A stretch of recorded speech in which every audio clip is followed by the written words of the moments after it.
WICR. Wait, who can that be? Ladies and gentlemen, Bill Maloney, he has returned. How's it doing, Bill? How you doing? Hi, Robert. How you doing, man? Well, he was late. He had to talk to a professor, but getting the academics right. But he's back now. So Student athlete or student radio host? close enough. Close enough. Yeah, close enough. So Bill actually thought of this. He showed me a essay, I guess you'd call it. An essay or an editorial? Editorial, yes. An editorial that David Ortiz wrote on Derek Jeter's website, the Players Tribune, about his experiences regarding drug testing and him being called a cheater because he took substances that were found in supplements that were legal, but the actual ingredients of the substances themselves, my fault for that were actually illegal. It's a word lib there. Word lib. Yeah, by Major League Baseball. So you want to touch up on this a little bit? I know you just got here, but Yeah, well, I think that when you look at MLB, baseball, professional baseball in general, and all professional sports, we see a drug epidemic that's occurring that mirrors the drug epidemic occurring in households throughout the United States of America. And I think that David Ortiz, well, first some preface or background on David Ortiz op-ed.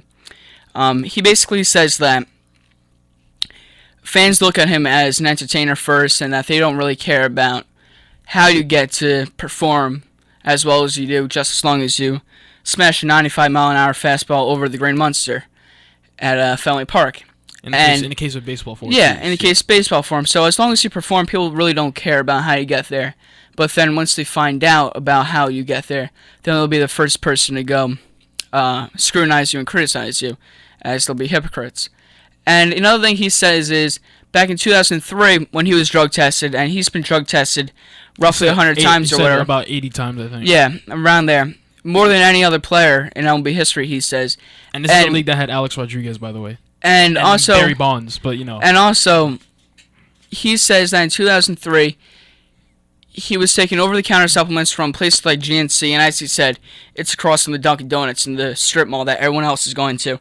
He's getting the same supplements that people have in their kitchen cabinets or their drug cabinets in their bathrooms, and the same ones as the same supplements that doctors and lawyers are taking. Wow. So how are you gonna? And you have other players who are doing it, that's going to these far and remote locations. To go to these shady doctors, so how are you gonna criticize him for something that was once legal that everyone else, every other average American was taking, and then all of a sudden, after the MLB enacts a law, they're gonna say the once legal drug that you took is gonna be held against you, and you're gonna be on a list of cheaters. I think that's wrong. And also you can't really say steroids because average Americans don't take steroids. No.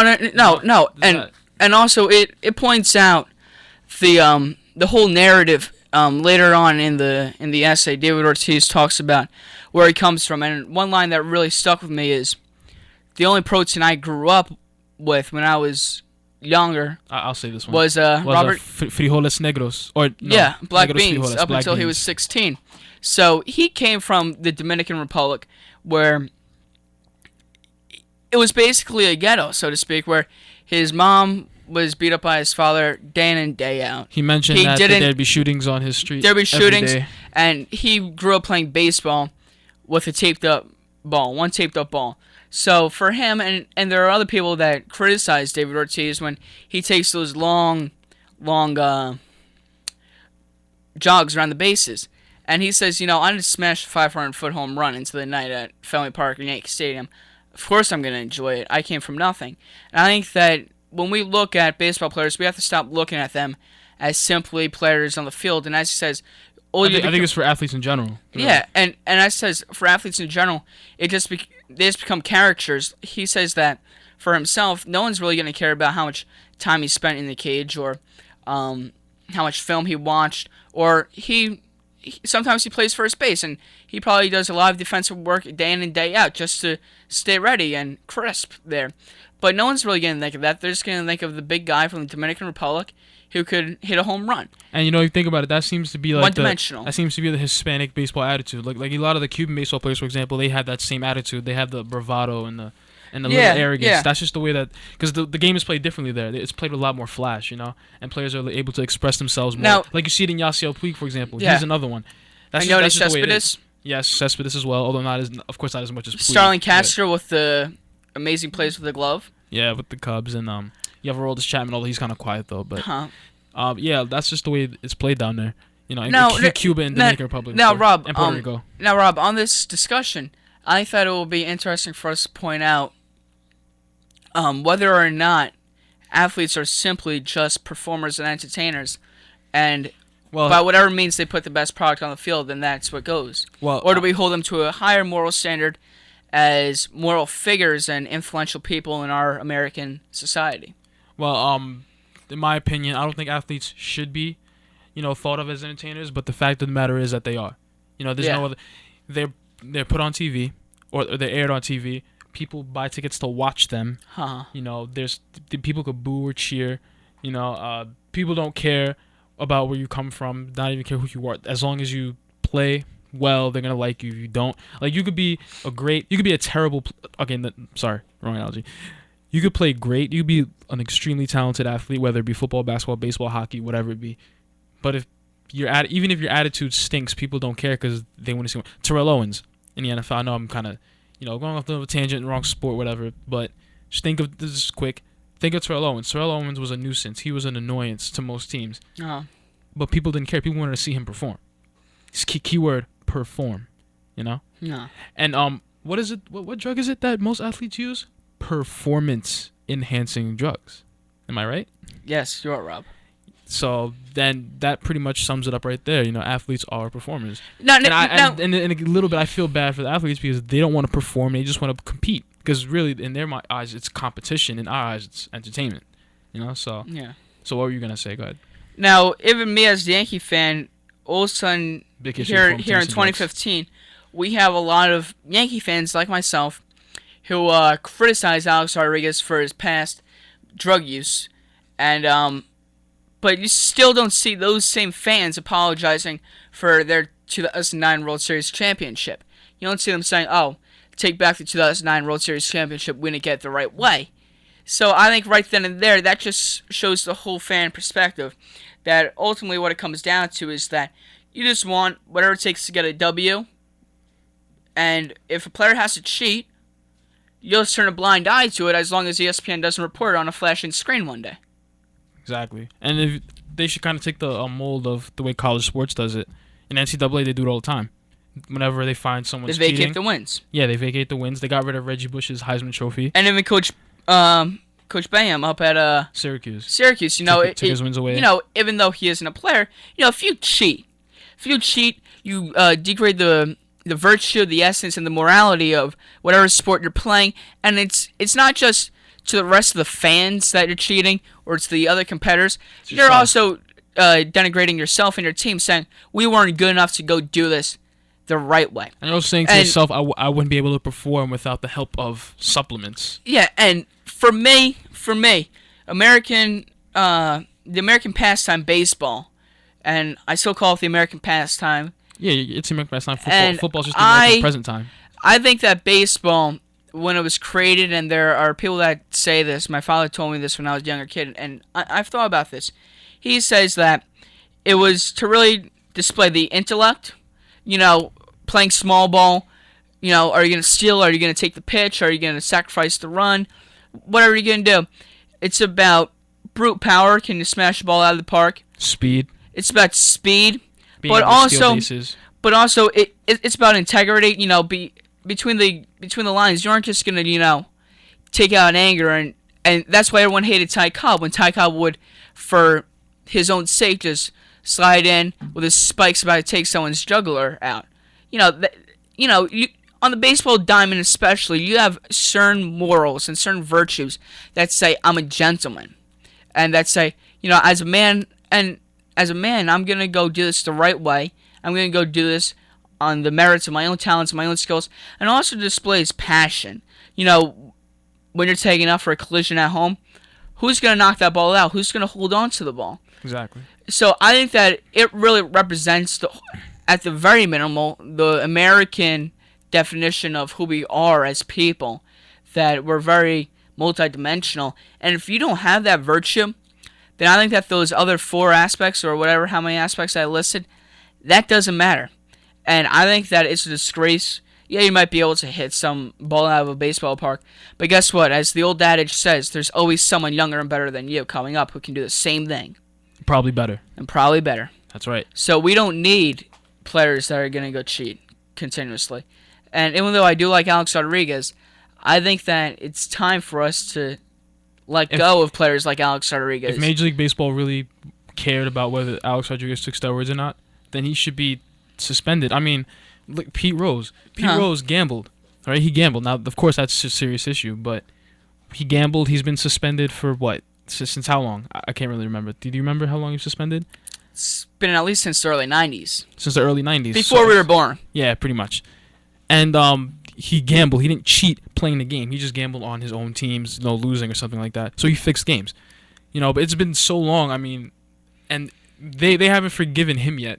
However, people who actually try to get an advantage on the field, an unfair advantage by taking these, foreign substances, are actually getting a pass, And, this ties into the integrity of professional sports in general. I mean, we talked about before NCAA. The NCAA is a lot worse. I'm not even going to get into that.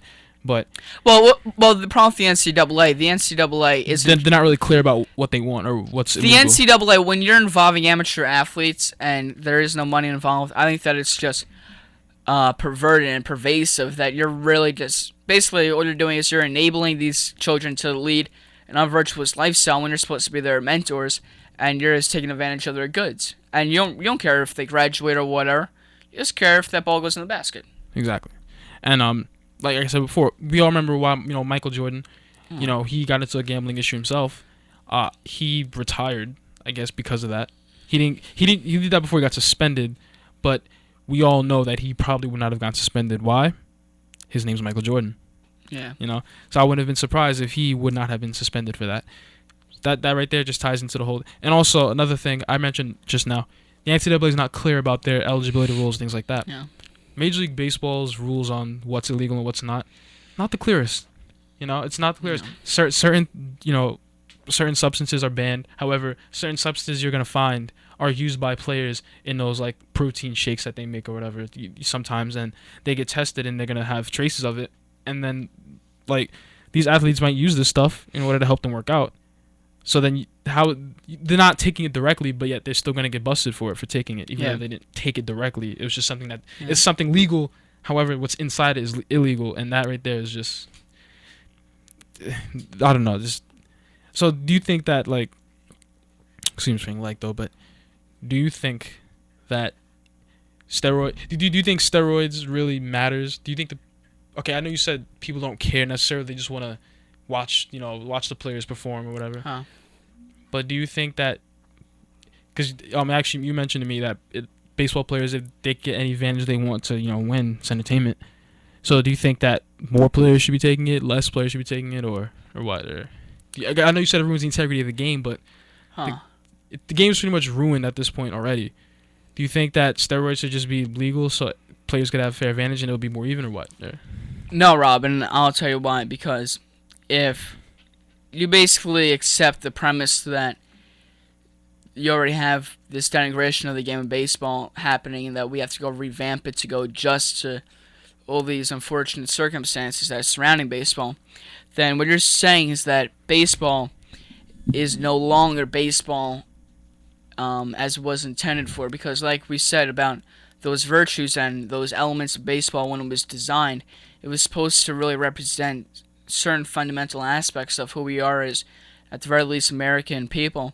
And also you don't forget Dominicans, Cubans, Japanese, whoever, any country big in baseball. Yeah, so the world in general. Yeah, so who we are as human beings and really what really makes us humane and really what separates us. And if we start to change baseball and really adopt a new tone of baseball, saying we just want people who can do this and we don't care whatever way they get to it, then we're basically saying that baseball, all it's about is money, and all of a sudden you're going to see a whole... Moneyball. Well, in a different aspect, but all of a sudden you're going to see this whole tone of where the common man, the common person who really has to go work for everything, the common fan who sits in the bleachers or the nosebleeds, they aren't going to be able to go relate to the players on the field if they even are anymore now with the skyrocketed salaries. But I think that we need to reverse what's happening, and we need to bring baseball back to truly being baseball in America's pastime, because that's when baseball was really, really special. Now we just see this whole culture of who's going to hit the ball into the stands, and that's unfortunate. I personally would like to know that my players on the field, the players that I'm rooting for, they're actually going about it the right way, and they're actually moral, and they actually espouse the same virtues that I do. And I think that it's fair to all those other people, all the high school prospects or college prospects, going about the game in the right way, because they abide to certain principles. When you see certain kids, either because they're being taken advantage by handlers, baseball handlers, so to speak, or just by their own appetites and taking steroids. And I think that also sets a double standard. And I think that baseball is just another element of American society where we see this whole double standard going on. And, people just want to be hypocritical, people at the top, but meanwhile they'll turn a blinding eye to those people that are just producing the results. So at the end of the day, I think this whole question about baseball, it's not just a question about if we want to allow steroids or not. I think that it's a question about, do we just care about results, or do we care about how people get the results? There's been a trend in baseball. Home runs, run production in general has been on a steep decrease. Home runs as well. And with the way, hopefully, it will stay that way. Yeah. So me and Bill will be taking a quick break, and we'll be right back with more Bill and Bob.